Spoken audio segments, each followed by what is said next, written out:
papá gobernador. Eso fue una cosa penosa para nosotros. Nosotros ni siquiera, ese día acabábamos de poner la comida y en mi casa ni se comió.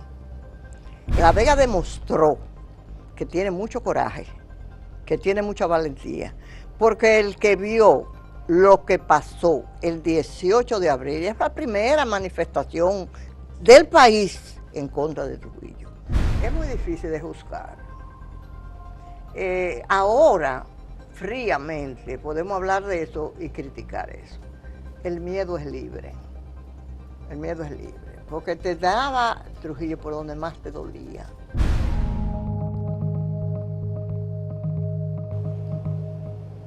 La Vega, la ciudad olímpica, al final de la dictadura de Trujillo, sufrió momentos de mucha tensión, sobre todo porque su gobernador, que había sido designado recientemente por el dictador, don Ramón Salvador Cosme, sufrió en su familia por momentos muy difíciles debido a que tuvo que enfrentarse a Monseñor Francisco Panal, el obispo católico de La Vega.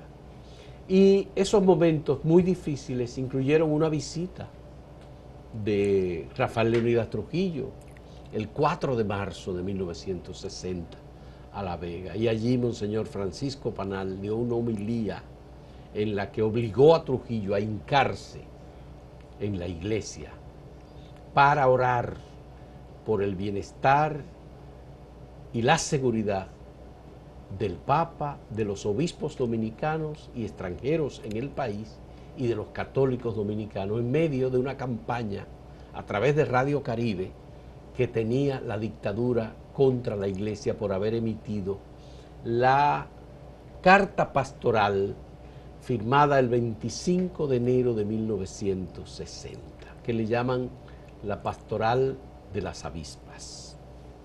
Doña Mercedes Cosme de Gonel es la hija de Ramón, el gobernador de La Vega en ese momento. Ella es abogada, ha sido maestra durante muchos años y ella publicó este libro que se titula En tiempos de Panal. Su padre tuvo que enfrentarse a Monseñor Panal porque el dictador o la dictadura lo obligaron a ello. Y ella relata acontecimientos sobre los cuales vamos a hablar en este momento porque tenemos a doña Mercedes Cosme de Gonel con nosotros y vamos a hablar de este libro maravilloso, que es un libro muy revelador y que contiene datos que nunca se habían dado a conocer. Doña Mercedes, muchas gracias. Buenos días. Muy bien, muchas gracias por aceptar venir a conversar con nosotros sobre este libro. En este libro usted hace un acto de justicia, colocando a Monseñor Francisco Panal en el lugar que le corresponde, prese a los pleitos y a los enfrentamientos que tuvo Panal con su padre. ¿Cómo inicia la relación de Monseñor Francisco Panal con don Ramón, su padre? Cuando Monseñor Panal fue nombrado obispo en La Vega, él hizo una buena relación porque mi papá es un hombre, siempre fue un hombre de iglesia.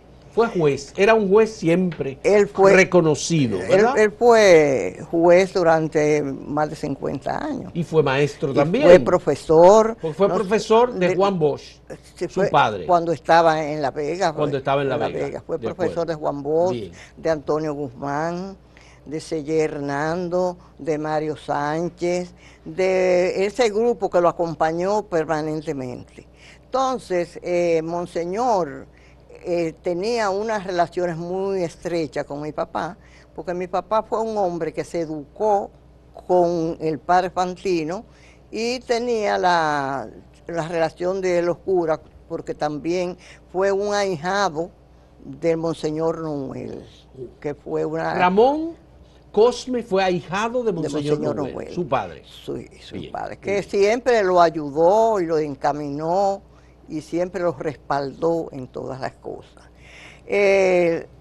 Monseñor, en una época Esta es la fotografía de Ramón Cosme. Sí, ¿verdad? esa es la fotografía de él. Esta es la fotografía Sí, de él, de él.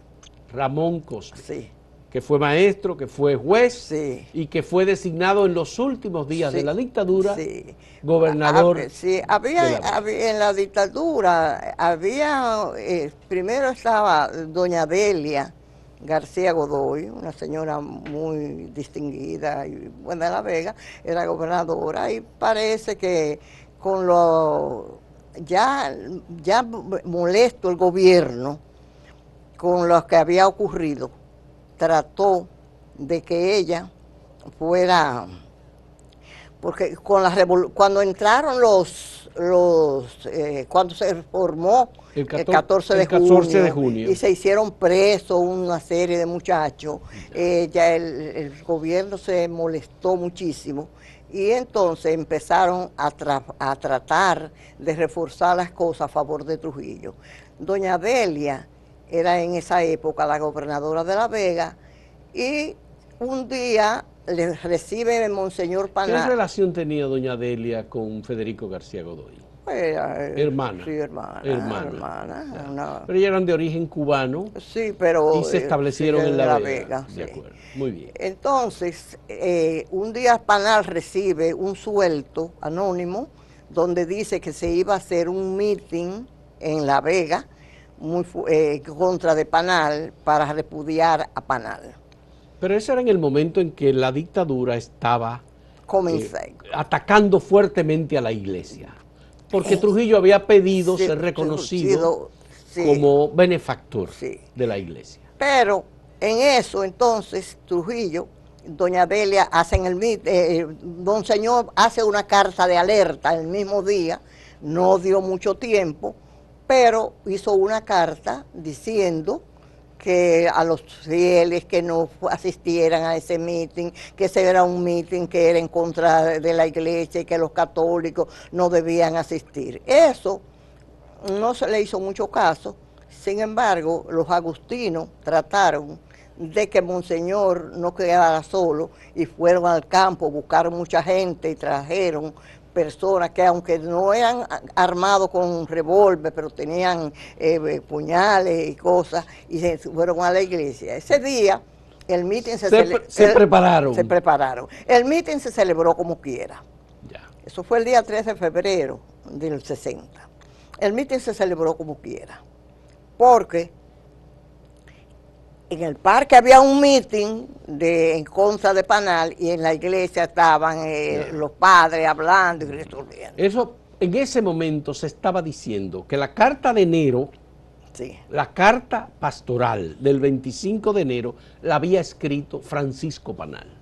O acusaban posiblemente al otro obispo extranjero, que era Tomás O'Reilly. Pero no fue ninguno de ellos. No, está bien, pero la idea que se divulgaba en ese momento era que Panal había sido el autor de la carta. Lo que pasó fue que después de la carta pastoral, Monseñor siguió llamando, hablando sobre eso constantemente, diciendo que debía tenerse un poquito de consideración con los presos, que se estaban maltratando la gente, que se seguían criticando la iglesia. Eso mismo hicieron los curas agustinianos. Y los curas, por ejemplo, el Monseñor, el Padre Bello, y todos esos curas seguían criticando la represión que se tenía. Sobre todo contra jóvenes. Contra todos los jóvenes, porque, por ejemplo, después que se formó el 14 de junio, que se le puso 14 de junio porque llegó en honor a la invasión que se hizo, se siguió persiguiendo a todos esos muchachos, ya cayó medio país preso. Y la designación de don Ramón Cosme como gobernador, ¿cómo cayó en su casa? Bueno, en mi casa eso fue un desastre, porque mi papá no había sido político, él sí lo buscaban para meeting y cosas porque él era un orador maravilloso. Entonces él siempre iba, pero como político no había participado.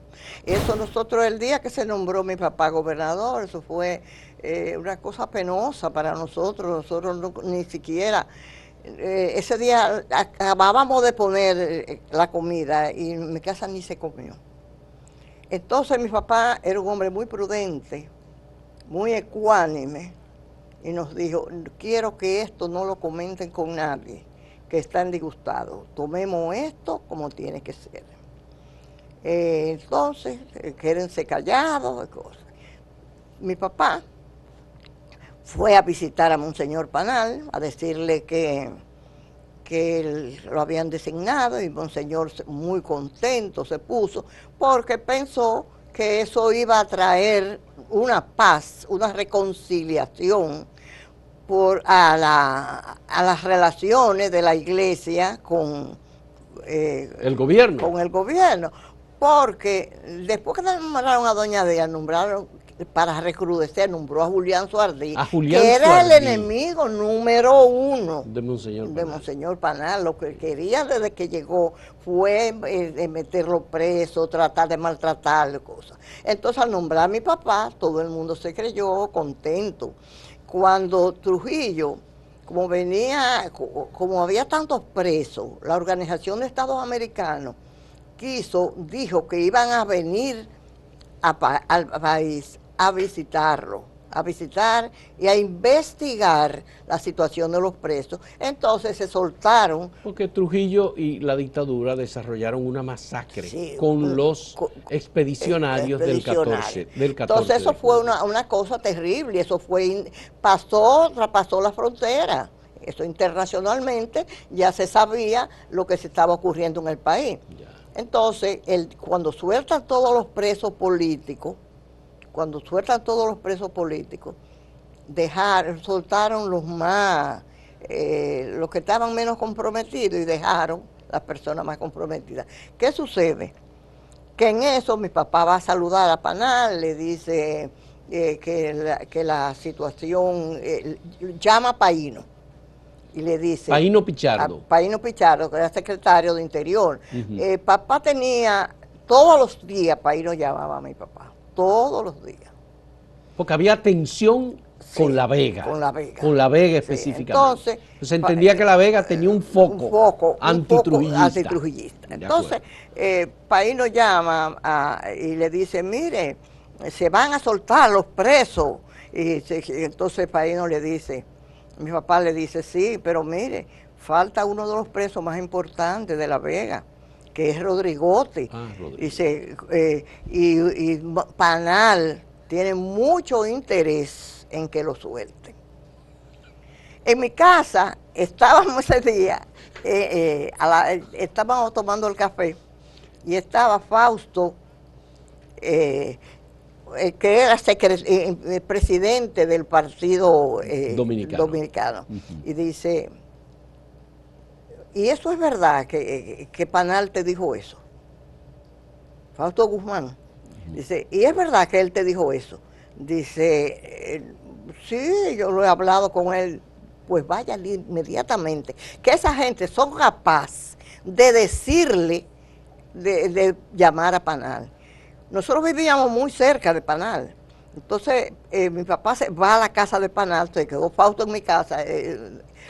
Cuando está allá, dice Panal, mire, yo le dije a Trujillo que usted tenía interés, porque le hemos hablado anteriormente. Para que Rodrigote era concuñado de mi papá. Entonces, estando mi papá, ya llamó Paino. ¿Es verdad que usted tiene interés en que suelten a Rodrigote? Y él le dice, sí, mucho interés, le dijo Panal. Entonces dice, bueno, entonces eso fue el 26 de julio del 60, y a los 2 días soltaron, lo pusieron en libertad. Pero, ¿por qué Trujillo va el 4 de marzo de 1960 a La Vega y se hace un acto?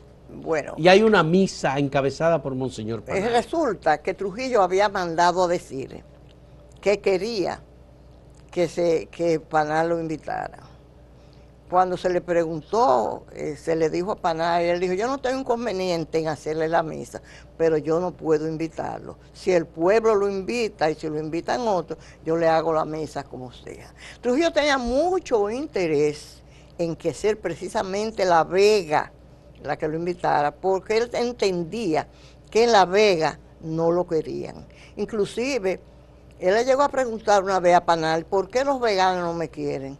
Y Panal le dijo en esa época, usted acaba de expulsar a los sacerdotes agustinianos y por eso, que es la niña linda de los veganos, un colegio acabado de inaugurar, una iglesia bonita, entonces él puso mucho interés entonces en ver las cosas. Él quiso ver por él mismo, a ver qué era, si después que él hacía, que soltó los presos, que trató de agregar, de cambiar a su ardí por mi papá, él pensó que ya el pueblo estaría un poco, nosotros creíamos más tranquilo, y se logró que se invitara a Trujillo a ir a La Vega. Bien, pero al Padre Bello, por ejemplo, lo persiguieron, lo acusaron. Lo del Padre Bello es una de las cosas más extraordinarias. Todos los días empezaba el Radio Caribe. Radio Caribe, la Mela Geleri a molestarlo de una manera, terrible. Y le decían el dragón de Sabaneta, que era un hombre que estaba haciendo dinero, que no dejaba que la gente se disfrutara, que el Padre Bello era un brujo, que hacía hechicería, que hacía brujería, que hacía todas esas cosas. Entonces Trujillo fue a La Vega. Fue a La Vega primero, el 4 de marzo. Esa noche, ese día se hizo el Tedeum de la famosa, de cuando Trujillo se fue, se puso, ese día se tenía planificado, que era el día que lo iban a matar, se iban a planificar, pero eso no se realizó. Entonces ese día fue cuando Trujillo hizo arrodillar a Panal. No, Panal hizo arrodillar a Trujillo. Panal hizo arrodillar a Trujillo. Pero cuando se salió de ahí, Trujillo era un hombre muy ecuánime, aunque estaba molesto. Él, cuando se fue el desfile a la avenida, que fue después del Tedeum, como a las 11 de la mañana, un desfile suntuoso. Una cosa, los veganos demostraron una increíble de su originalidad, muchas carrozas bonitas, un desfile de Bonao vinieron, solamente de Bonao más de 20,000 personas. Encabezado por Petán. Encabezado por Petán Trujillo. Sí. En esa misa, en esa liturgia, digamos que Monseñor Panal le pidió a todos los presentes que se hincaran para orar por la protección del Papa y de los obispos. Trujillo no se quiso hincar. Sí, entonces don Cucho Álvarez Pina, que estaba a su lado, le tocó al hombro y le dijo, hay que hincarse. Hay que, y el padre, Monseñor generalísimo, arrodíllese. Arrodíllese. Entonces él se hincó. Cuando se salió de la misa, según decían como que Trujillo no se había sentido tan mal. Sin embargo, que se fue, de que la gente que lo molestó, pero Trujillo no estaba acostumbrado a que nadie lo mandara. Además, en esa misa, Monseñor Panal no dijo un solo elogio al dictador. No, eso es una de las lo trató con mucha deferencia, con muchas cosas, pero no habló de las necesidades por las cuales La Vega tenía. Inclusive habló de la miseria, habló de que había que tener compasión en este libro están las palabras de Monseñor Panal. Ahí está entero, completo. Ahí está el discurso de él completito. Muy valiente, por cierto. Sí, no, fue un acto de valentía que pudo traerle y le causó todas las molestias posteriores. Eso fue lo que a Trujillo más le molestó. Le molestó mucho. Vamos a hacer una pausa, doña Mercedes. Vamos a hacer una pausa y continuamos con la conversación sobre este libro, porque hay otros acontecimientos vinculados con esta visita de Trujillo a La Vega, ese 4 de marzo de 1960. Eso fue apenas unas semanas después de la salida de la carta pastoral del 25 de enero de 1960. Volvemos en un momento.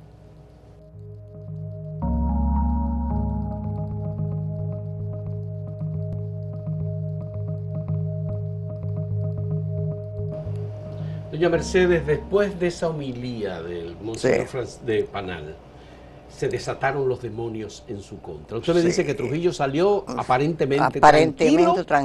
Tranquilo, se hizo todo el desfile en la avenida Generalísimo Trujillo, se hizo todo benefactor, aquello. Benefactor.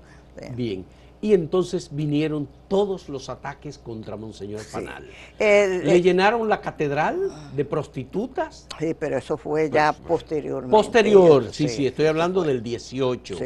Bien, y esas fueron grandes manifestaciones, pero lo que no esperaban los trujillistas es que los veganos se iban a preparar. La Vega... Explíqueme eso, ¿cómo fue? La Vega siempre es un pueblo muy particular, es un pueblo que...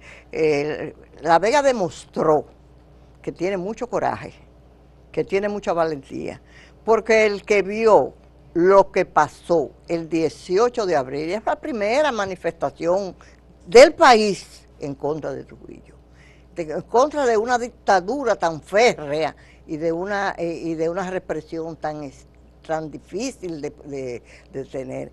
El pueblo vivía lleno de calié, y eso después de esa, las cosas que pasaron en La Vega son indescriptibles, muy difícil de decir. Era permanentemente los cepillitos, esos carritos circulando por todo el pueblo. Y lo del 18 de abril fue una cosa... Pero fue en torno a la defensa de Monseñor Panal. Sí, claro. ¿Cómo fue? ¿Fue la iglesia que lo organizó? ¿Fueron los veganos? ¿Cómo fue? No. El 18 de abril fue producto de tantas... ya ellos, lo comenzaron ellos.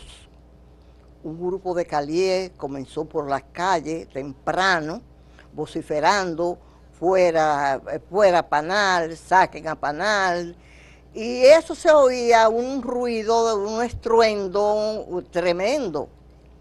Entonces, se quemó la casa del padre Enrique, se le prendió fuego. Le prendieron fuego a la casa del padre Enrique.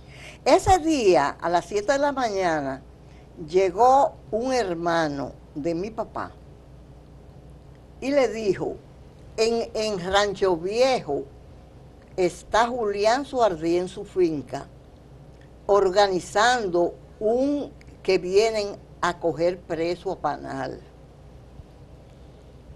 Eso era muy difícil de creer, que una cosa así sucediera, y de todas maneras, mi papá, que era el gobernador, se fue a su trabajo, pero no dándole crédito a esto. O sea, y vienen para esta casa, porque Julián odiaba a mi papá.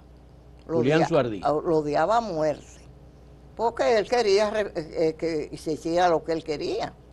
Él le debía muchísimo dinero a Trujillo y quería recompensarlo haciéndole daño a la gente. En un momento dijo que su padre, Ramón Cosme, tenía que ponerse el sable. Ponerse el sable y amarrarse los pantalones. Y amarrarse los pantalones. Y decir que Trujillo que Panal lo había traicionado.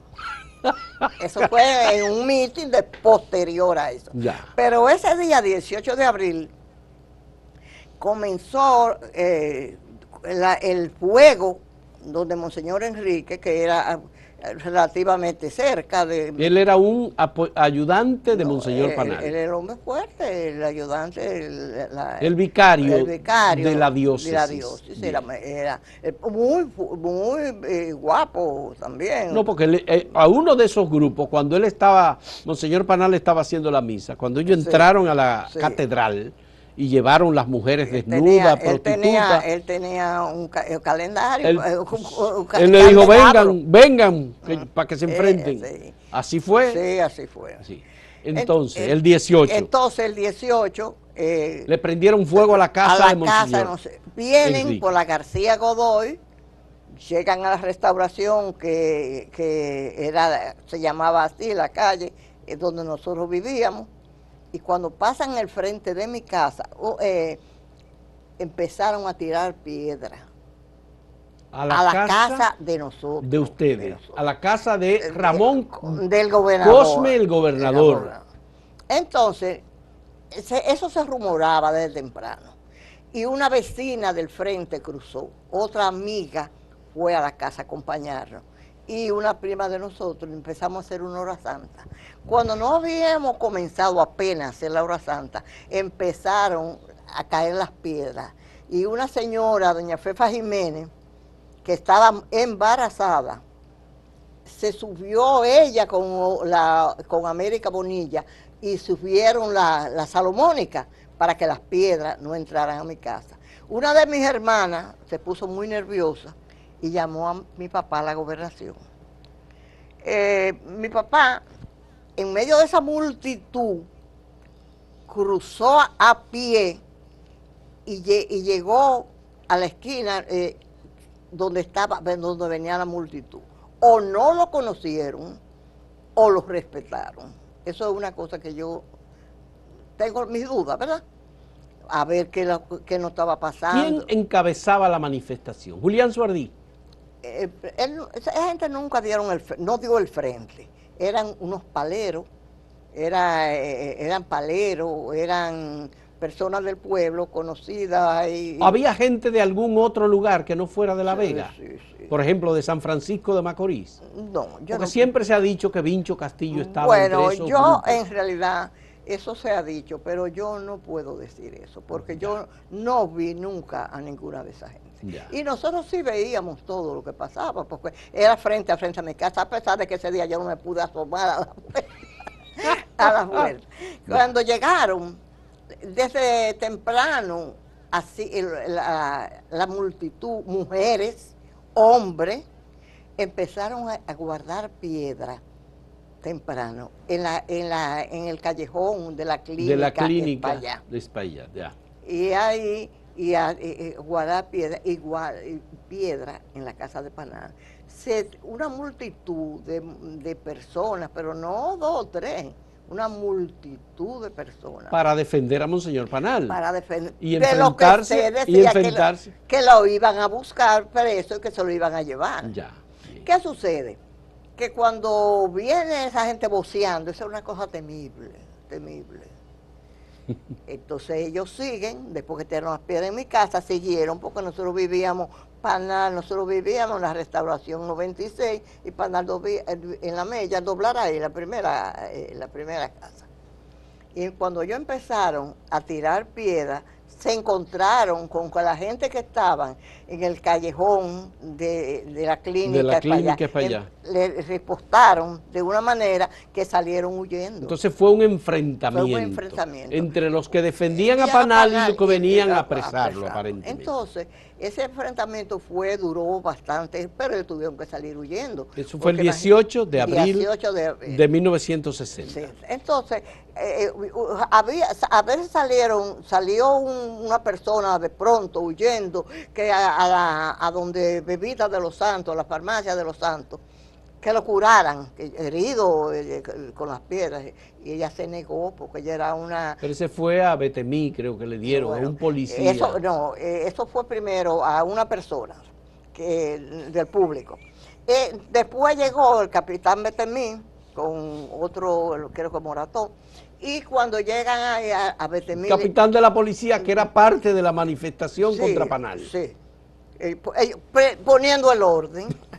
Pero al capitán Betemí le dieron una pedra. Entonces, La Vega es un pueblo muy original, como le digo. La Vega todo lo toma juego y toma a décima.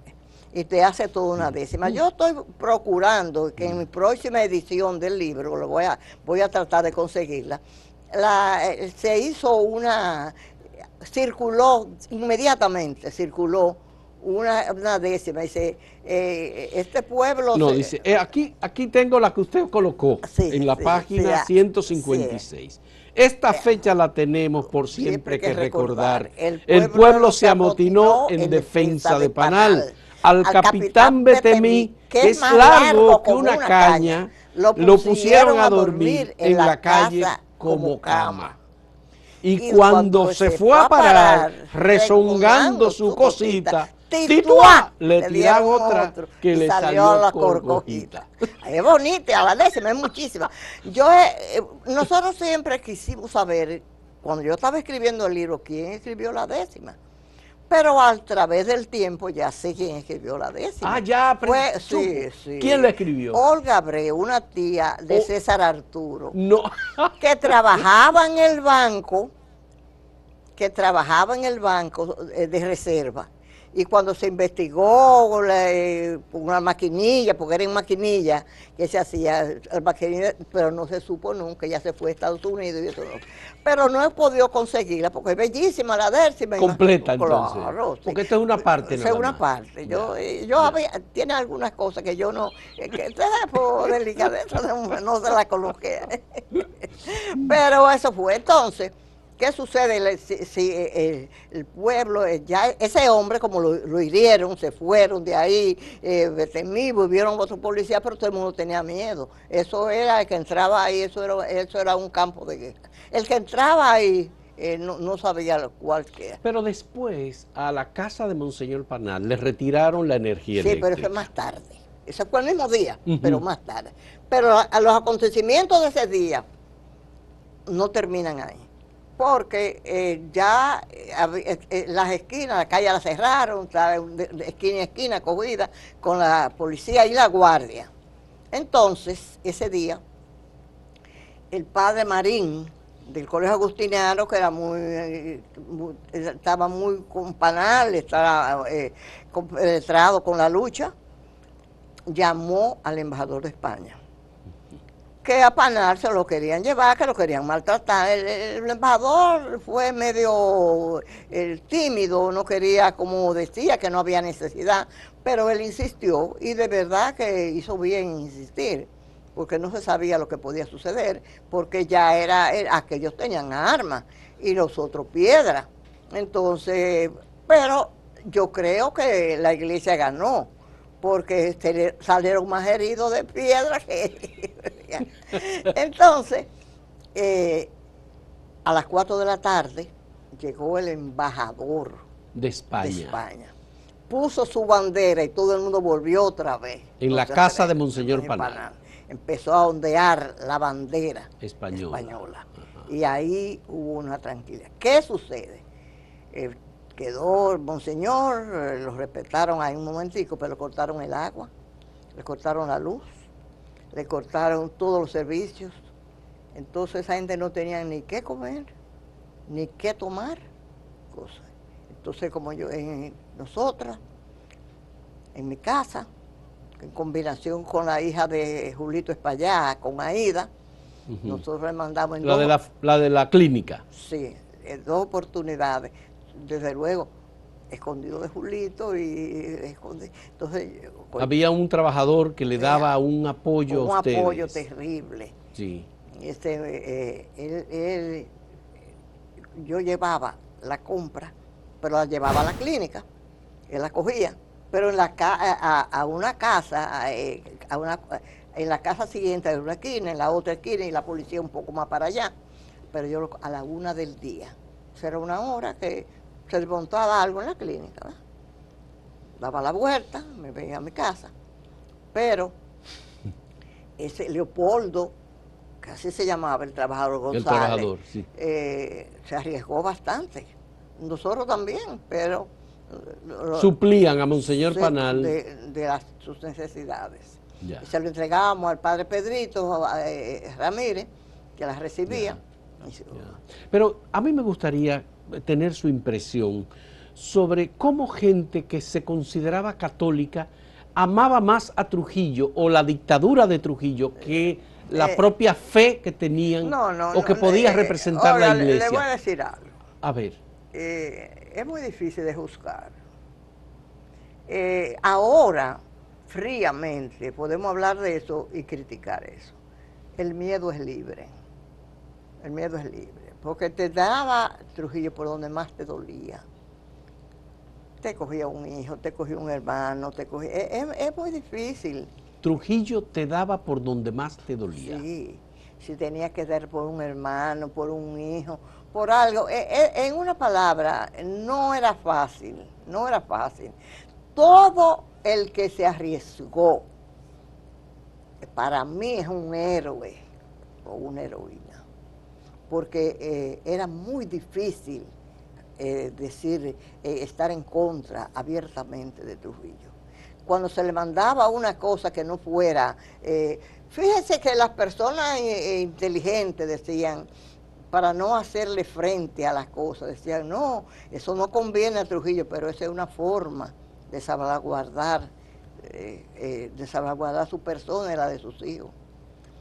Porque criticar eso de que las personas, el pueblo tenía que hacerlo. El pueblo tenía que ir a los actos, el pueblo tenía que ir a los mítines, el pueblo tenía que... Pero lo que dice César Arturo, Ajá. por ejemplo, una noche en La Victoria recogieron todos los crucifijos de los presos, Sí. porque ellos portaban un crucifijo Sí. y se manifestaban como cristianos y le prendieron fuego a todos los crucifijos. Ellos profanaron todo lo que se puede. Entonces decían, no pueden alabar a Dios, aquí hay que alabar a Trujillo. Es que esas cosas sucedían. Había gente que no tenía alma. Porque eso sí, lo que se prestaban a esas torturas y esas cosas eran personas... Y usted, por ejemplo, con ese apoyo que usted hacía con su hermana, comprándole los alimentos a Monseñor Francisco Panal y pasándoselo por la clínica Espaillat, ¿su padre se enteró que ustedes hacían eso? Porque él era el gobernador, su papá. No se enteró. No se enteró. ¿Y ustedes sabían que corrían riesgos? Esas son muchachadas. Y nosotros expusimos, no una vez, miles de veces a mi papá. Y hoy yo me digo, Dios mío, gracias que no sucedió nada. Porque no me lo hubiera perdonado nunca. Nunca me lo hubiera perdonado. Nosotros no se lo dijimos a él. Nosotros sí teníamos libertad, porque nosotros era que me administrábamos la casa. Y íbamos, comprábamos. Yo iba y yo llevaba a la clínica y dijo, ni Julito es para allá, se enteró, ni su mamá. Eso fue, el pueblo estaba en esas condiciones, ¿verdad? Cuando nosotros se lo dijimos a papá, dijo, bueno, ya está hecho, se lo dijimos, sí, ya.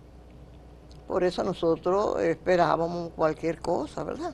¿Y cómo ustedes se enteran del 30 de mayo? Bueno, era a las 5 de la mañana llamaron a mi casa. Llamaron a mi casa de que a mi papá... ¿Don Ramón era el gobernador? Sí, todavía. Todavía. Que fuera a la gobernación, que fuera a la fortaleza.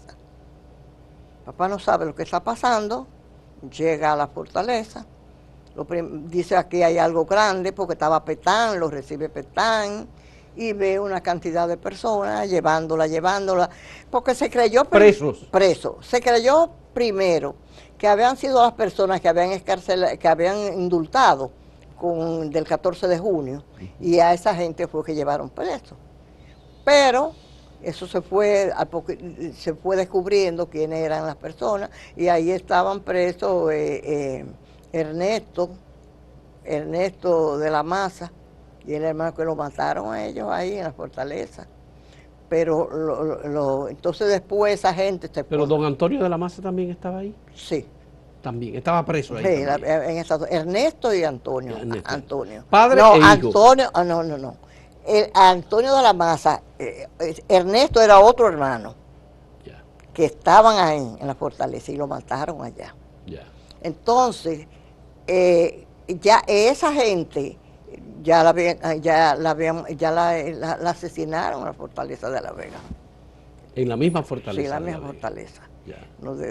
Porque estos no tuvieron el complot porque como se hizo el día que no era, esa gente iban a compartir el asesinato. Pero no pudieron ese día porque se resolvió que fue martes y era miércoles que estaba pautado que iban a hacer las Vamos a hacer la última pausa, doña Mercedes, pero necesito que me cuente esa parte. Su padre lo llaman a las 5 de la mañana, Petán está en La Vega, no en Bonao, y está en la fortaleza. ¿Cómo se entera que Trujillo está muerto? Bueno, volvemos en un momento en este diálogo con doña Mercedes Cosme de Gonel. Volvemos.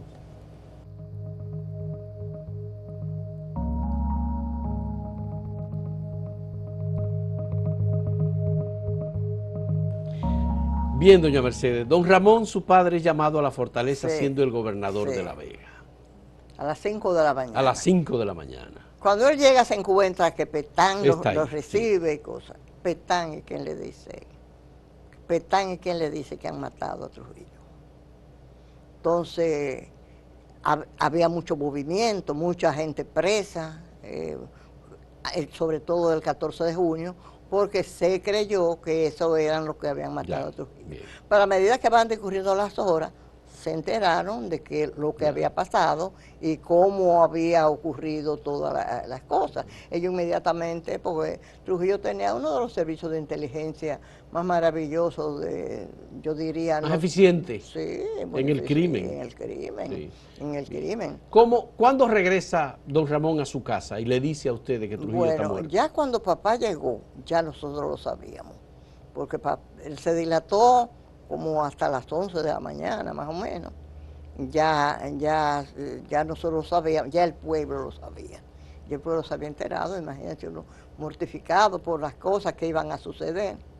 Y eso ocurrió.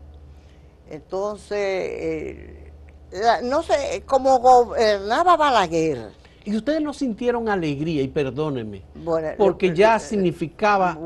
porque aunque su papá era el gobernador... Nosotros sentimos liberación terrible. Liberación. Una liberación de que por mal lo que quedaran, a pesar de que quedó mucha gente mala, porque después de eso sucedieron muchas cosas, todo no estaba terminado, había gente, es más, en la actualidad todavía hay gente que tiene la mente trujillista. Ciertamente. Sí, hacen maldad. Pero yo le pregunto, porque como su papá era el gobernador, y su papá tenía que salir en defensa del señor, además que su papá había enfrentado a Monseñor Panal, había tenido que dar discursos contra Monseñor Panal, su amigo. ¿Cómo fue el encuentro de Monseñor Panal y don Ramón? Había pasado ya 2 meses más o menos de la muerte de Trujillo, porque entonces todas las iglesias aquí en la capital, en Santiago, que fue la primera funeral que se hizo, en La Vega se hizo al mes. El 30 de junio se hizo se fue cuando se le hizo el funeral a Trujillo, eso fue todas las flores del mundo. Ahí está retratada en el libro, la cantidad de flores, qué sé yo, pero ya la gente estaba, pero aún así la gente tenía mucho miedo porque siguieron las represalias. A los 2 meses, un día viene Panal de dar la misa, siguió de largo, entró a mi casa. Cuando nosotros vimos, cuando él tocó, fuimos a abrir la puerta, ¡ay, monseñor, cómo está! Nos sorprendimos, ¿verdad? Entonces, don Momón viene a pedirle perdón. A pedirle perdón porque... Monseñor Panal... Personalmente. A su papá. Vine a pedirle perdón porque yo lo expuse mucho a usted y a sus hijos. Y papá dijo, el que debe pedirle perdón soy yo a usted. Porque tuve que hablar en diferentes oportunidades en contra suya. Entonces dijo, pero recuerde, monseñor, que usted usó la bandera de España. Yo soy de Sabaneta. Sabaneta no tiene bandera. Le dije a mi papá. Yo no tenía a quién recurrir. No tenía a quién recurrir. No tenía defensa de nadie. Porque Entonces se dieron un abrazo y la situación siguió. Monseñor siguió sus relaciones.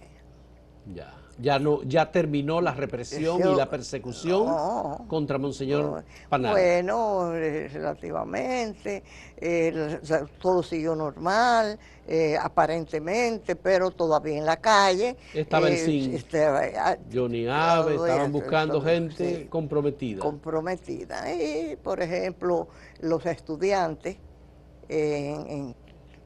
querían quitar al rector, que era Machado, José Manuel Machado, que fue hasta profesor mío, un hombre muy bueno, no sé, pero las circunstancias, por eso digo, es muy difícil de juzgar a las personas en ese momento.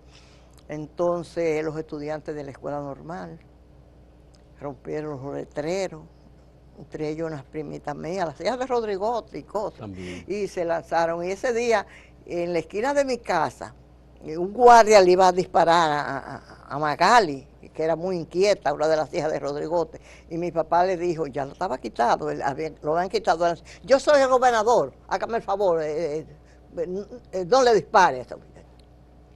El hombre se echó para atrás y no le disparó, pero ya él no era gobernador, pero eso dio. Pero ese día se tomaron todas las represalias contra el pueblo vegano. Hubo represión contra el pueblo vegano. Pero se tumbaron los monumentos, los letreros del trujillismo, porque fue una manifestación. Eso fue, ¿En qué momento fue eso? Eso fue en mayo, en junio? No, ya eso fue en noviembre. En noviembre. Bueno, el 19 de noviembre se fueron. Eso fue, mi papá lo quitaron el 18. El 18. Eso fue el 19 de noviembre. Ya. Entonces nombraron a César Brache gobernador de La Vega. Entonces ese día invadieron el 14 de junio, que también quedaba en la misma calle mía cerquitica de mi casa. Tenía su local ahí. Sí, tenía su local, le dieron golpe a todo el que estaba ahí, rompieron maquinillas, rompieron letreros, botaron todos los papeles. Después ese día también fueron a la casa de Gómez Estrella. De don Francisco Gómez Estrella. Una persona muy querida en La Vega, una persona buena. Y que hacía, era un dirigente del PRD. Del PRD. Al doctor Fernando Gómez Yanguela. Ay, Fernando Gómez Yanguela. Es decir, que ese día hubo una masacre. Un abogado y contador. No, Fernando Gómez Yanguela era médico. Era médico. Pero ese fue el que pidió a los muchachos en la 40 que firmaran la carta para de petición de libertad a Trujillo. Y que él no la quiso firmar. Y él no la quiso firmar. Él le dijo, díganle a Trujillo que él es un rastrero, que yo no le voy a firmar esa carta. Sí, y yo digo que esas palabras fueron la consecuencia. Entonces hay una secuela de la persona que seguía. Entonces ya Ramfi estaba en París, volvió al país, Radamés regresó para los funerales, Ramfi estuvo aquí, cogió el mando, y entonces la masacre que él quiso vengar a su papá. ¿Y cuáles elementos, digamos, nuevos usted va a incluir en tiempos de Panal? Porque realmente este es un libro de reconocimiento a Monseñor Panal. Ese es un libro de reconocimiento a Monseñor Pero lo paradójico es que le escribe la hija de don Ramón Cosme, el gobernador que se enfrentó a Panal. Sí, así mismo. Pero sobre todo que nosotros lo debíamos, gratitud a Panal, porque cuando mi papá fue mandado a San Juan de la Maguana. Como juez. Como juez, siendo presidente de la corte, a él le quitaron el rango de presidente, lo mandaron como un juez corriente. Y Pitini y Monseñor Panal fueron las personas que le escribieron a Trujillo para que lo trajera. Teníamos esa gratitud hacia Panal, por eso nosotros queríamos. Le agradecíamos eso, nosotros estábamos solas en La Vega, mi mamá había muerto, mi papá en San Juan, y entonces tan pronto ellos escribieron, a los 2 o 3 meses volvieron a traer a mi papá. Esa era una gratitud que nosotros teníamos como señor Panal. Y con Pitini. Y con Pitini. Pittini después cuando llegó... Bueno, Pittini vivió en La Vega un tiempo, sí, en su pero retiro. no fue un retiro espontáneo. Él llegó en desgracia Sí, bueno, a La en su Vega. retiro. Casi no se podía ni visitar, Pero lo asaltaron ahí en La Vega también, a Pittini. pero Pittini fue... A él lo cuidó esta muchacha de Moca, una de las Michelle, de la show, Ya. Nelfa Show. Ya. Entonces él se fue al colegio Laura Vicuña y ahí fue que pasó sus últimos días. Nosotros lo visitamos, el doctor Espaillat lo visitaba, muy poca gente, muy contada gente, pero Pittini, el papá decía, no me pase lo que usted necesita porque ella estaba muy enfermo. Pero estaba ciego totalmente. Ciego, sí. Sí. Y fue una persona que realmente se le atribuyen muchas cosas, pero si uno va a recordar eso, Ya. te recuerda que la persona más prominente de la iglesia. Fue muy trujillista, Pittini. Sí, exactamente. Pero al final él firmó la carta pastoral. Sí, y aparte de que la carta pastoral fueron muchas cosas, es que no todo el mundo tiene la valentía y tiene, por ejemplo, eso es lo que hay que reconocerle a Panal. Bueno, porque Panal era como siendo obispo extranjero, no tenía a quien había que agarrarlo para que no hiciera nada. Los obispos dominicanos sí lo agarraban y tenían familia que debían defender. No, y podían aunque había algunos obispos que eran trujillistas. Sí, abiertamente. Sin lugar a duda. Y hubo sacerdotes como Zenón Castillo de Asa, que como fue también Robles Toledano. ¿Sabes lo que es Robles Toledano? Un hombre tan eminente, tan brillante. Cuando yo, esa carta da deseo de llorar. La de Robles Toledano pidiendo que le den el título de benefactor de la iglesia. Entonces, la idea fue de Zenón Castillo. De Zenón Castillo. Sí, fue la idea. Sí, él fue y se lo mandó a Balaguer buscó su gabinete, todos firmaron. Entonces, imagínate cómo uno del gabinete, no es fácil, no es fácil. ¿Usted cree que la iglesia finalmente de la dictadura salió bien y el sacrificio que hubo fue oportuno para que la gente entendiera que los años de entrega, de esa sumisión bien pagada? Esa sumisión bien pagada perdió mucha gente de la religión porque la gente no entiende ciertas cosas, que el miedo es libre, ¿entiendes? Y los curas nadie le hizo más, enalteció más a Trujillo que los curas. Yo soy eminentemente católica, pero también soy de las que entienden que las cosas fueron de esa manera. A ver, ¿cómo podemos entonces pensar a la ciudad de La Vega, la olímpica ciudad de La Vega, como un bastión del antitrujillismo? Podría ser, a pesar de que habían muchas personas que realmente no tenían necesidad, no tenían necesidad de tener, no vamos a decir la mayoría, pero no tenían esa necesidad de expresar tanto su trujillismo, y lo hacían. Entonces, no había necesidad porque ni eran empleados, ni eran, y entonces hacían... Pero hubo muchos veganos sacrificados, jóvenes. ¿Cómo no? Todos los que hemos hablado, los Peralta Michel, por ejemplo, que estuvieron ahí. Doña Raulina Mendoza, por ejemplo, que fue una joven, muy joven, que se dedicó al antitrujillismo y era del 14 de junio. Lo de Raulina, ella en el movimiento que hicieron los universitarios, que ahí está en mi libro, Vegano, ella figura como una... a Raulina la llevaron, la interrogaron y todas esas cosas. Igual que a César Arturo, por ejemplo. Porque César Arturo estuvo en la 40 César Y Arturo estuvo en la Victoria también. estuvo en la 40, y fue estuvo en la torturado. Victoria, y César Arturo César Arturo para nosotros es un digno representante de La Vega, un muchacho con todas las condiciones y que siempre da la cara por La Vega y siempre ha dicho presente en todos los momentos difíciles de La Vega. Qué bueno. Yo me siento muy agradecido, doña Mercedes, por esta conversación y quisiera saber cuándo usted va a presentar una nueva edición del Voy a libro. presentar ¿Cómo es? A ver. bueno, yo pienso presentar una nueva edición y agregar algunas cosas más que ahora conozco. Por ejemplo, cuando voy a hablar de lo de Zanini, que fue la persona que mandó a hacer la carta para escribirla. Lino Zanini. Lino Zanini. Sí. Él mandó... El nuncio apostólico. El nuncio apostólico. Por 7 meses en el país. Sí. La anunciatura más breve que ha tenido. Sí, él vino. La iglesia. Él vino 2 días después. Un día después del cumpleaños. Del desembarco.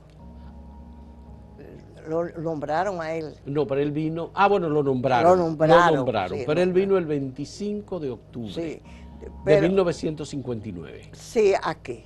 Pero del desembarco fue en el 59. 59. Entonces él lo mandaron aquí, Juan 23. El desembarco fue el 14 de junio. El 14 de junio. Del 59. Entonces él, cuando él llegó aquí, él quiso enfrentar, y buscó a Pepén para que redactaran la carta. Cuando le redactaron la carta, se lo encontró. Juan Félix Pepén. Que no hablaba de las torturas de los jóvenes, ni de la violación de los derechos humanos. Entonces se volvió otra vez. Entonces se encargaron dos. Eduardo Tamargo y Vicente Rubio. Y Vicente Rubio. Entonces esa maravillosa carta es obra de él. Es un documento histórico. Muchas gracias a doña Mercedes Cosme de Gonel. Es una autora importante de este libro que se llama En tiempos de Panal. Ella va a hacer una nueva edición, vamos a estimularla. Y si alguien quiere una copia de este libro, sí, ¿dónde se compra el libro? Yo lo tenía en la librería. ¿En cuál librería? En Morfa, pero yo en Morfa, en La Vega. Sí, yo lo tengo en mi casa. Pero aquí en la capital... No, yo no lo traigo a la capital. Aquí en la capital. Bien, pero de todos modos vamos a abrir el contacto para aquel que quiera una copia del libro, nos llame aquí y nosotros los comunicamos con usted. Está bien. De acuerdo. Muchas gracias, doña Mercedes. Muy agradecido de que hayamos podido tener esta conversación a viva voz sobre estos acontecimientos. Yo lo admiro porque le voy a decir algo. Sería muy importante que el pueblo dominicano conociera su verdadera historia. La mayoría de jóvenes no está en eso, pero eso es importante, que hay que conocer las historias. Porque aquí hay personas que se juzgan de una y otra manera y uno no sabe cuál ha sido la verdadera historia de eso. Por eso yo quise publicar ese libro. Porque yo creo que es un acto de justicia. Es un acto de justicia. Y hay muchas cosas que se ignoraban, que se vieron de una manera y son de otra. Y ahora yo pienso tratar de ampliar un poquito más el libro. Porque tengo ahora más recursos, tengo más literatura para hacer eso. Pero sí le puedo asegurar que todo y cada uno de esos actos tienen un soporte documental en el archivo de don Ramón Cosme, su padre. Sí, padre. Muy bien. Y también en el Archivo General de la Nación. Es la primera fuente que se menciona en la parte documental de su libro. Así está. Bibliografía, archivo del licenciado Ramón S. Cosme, desde el 28 de junio de 1960 hasta el 18 de noviembre de 1961. Hay también exhortar a las personas que conocen, porque esa es una parte. Yo quise indagar que muchísima gente, uno quedaron de ir, por eso perdí más tiempo, esperando, tratar de interrogar. Este libro se publicó en el 2014. Sí. Bien. Tratar de interrogar a la gente, pero la gente es apática. Y también exhorto a muchísima gente que conoce ciertas partes de la historia que no están ahí, que yo no sé, que también la vivieron ellos. Que la cuenten. Que la cuenten. Que la cuenten. Que la cuenten. Señores, muchas gracias. Doña Mercedes, gracias, muchas gracias. Amigos, gracias por la compañía en este diálogo. Hasta luego.